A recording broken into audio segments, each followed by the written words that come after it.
Hello, hello, ladies and gentlemen.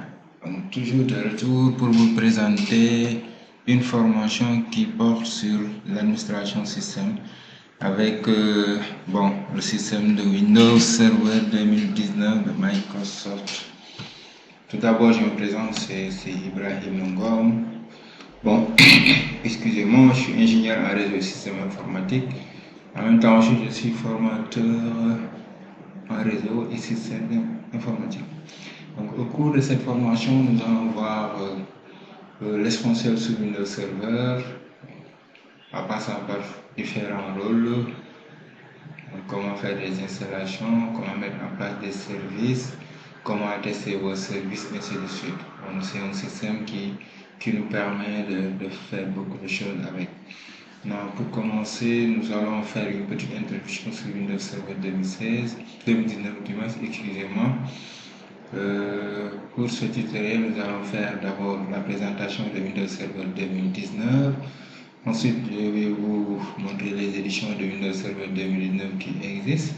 Et pour terminer sur une nouvelle vidéo, je vais vous montrer comment faire l'installation de Windows Server 2019. Excusez-moi. Non, bon, Windows Server 2019, c'est la version serveur de Microsoft qui est sortie en 2019. Donc, c'est une solution qui est basée sur Windows Server 2016, mais avec des innovations. Parmi les innovations, nous avons le cloud hybride. Donc, quand on parle de cloud hybride, ça veut dire l'interconnexion de deux types de cloud. Quand vous faites l'interconnexion de ces deux types de cloud, à savoir votre cloud public et votre cloud privé, là, vous avez un cloud hybride. C'est une innovation qui est intégrée sur Windows Server 2019 avec Azure qu'on peut utiliser pour interconnecter notre site local et notre site distant, donc qui est sur Internet. Hormis le cloud, il y a la sécurité qui est renforcée. Donc avec tout ce qui est Windows Defender ATP, il y a aussi côté réseau avec les software Defender Network, il y a aussi la protection des VM, donc des machines virtuelles qui est renforcée. Avec les attaques au niveau du noyau pour le Windows Defender ATP. Nous avons aussi une plateforme d'application améliorée, je peux dire, et customisée. Avec la version 2016, nous avons les conteneurs là-bas, avec le cœur.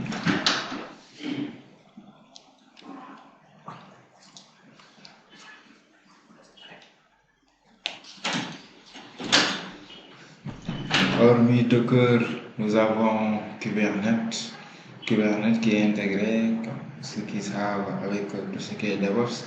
Donc ces outils sont aujourd'hui plus utilisés dans ces environnements.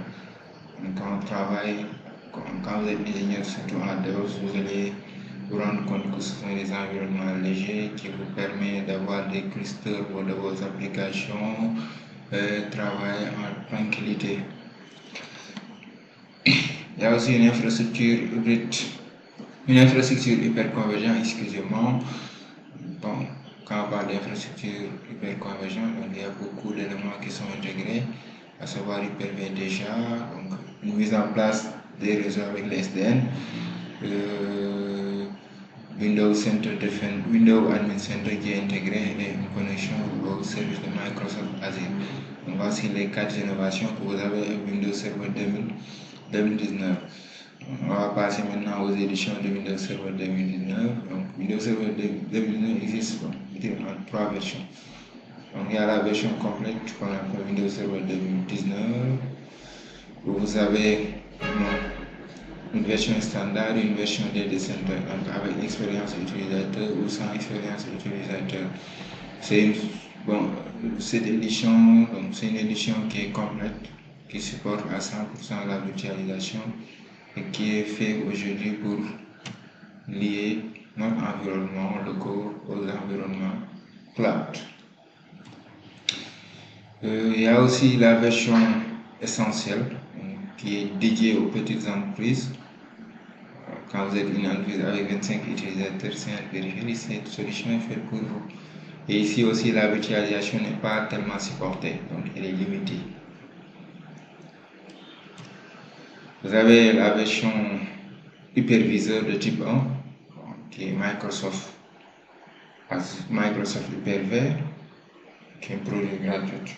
Vous pouvez faire votre virtualisation, lier vos environnements, ainsi de suite. Bon, excusez-moi toujours. C'est aussi un rôle qui existe sur les deux versions, la version essentielle et aussi la version complète. Donc, voici les trois éditions que vous avez. Hormis ces trois éditions, Windows a ajouté ce que l'on appelle Windows Admin Center. Donc, qui est une application web qui permet de gérer nos serveurs, donc gérer les clusters, ainsi de suite. Ça fait partie de la plateforme Hyper-Convergent. Donc, il suffit de l'installer sur un client et là, vous avez accès au serveur. Tout ça, nous aurons le temps de bien voir tout ça. Je pense que c'était ça. Maintenant, on se donne rendez-vous tout de suite pour l'installation de Windows Server 2019.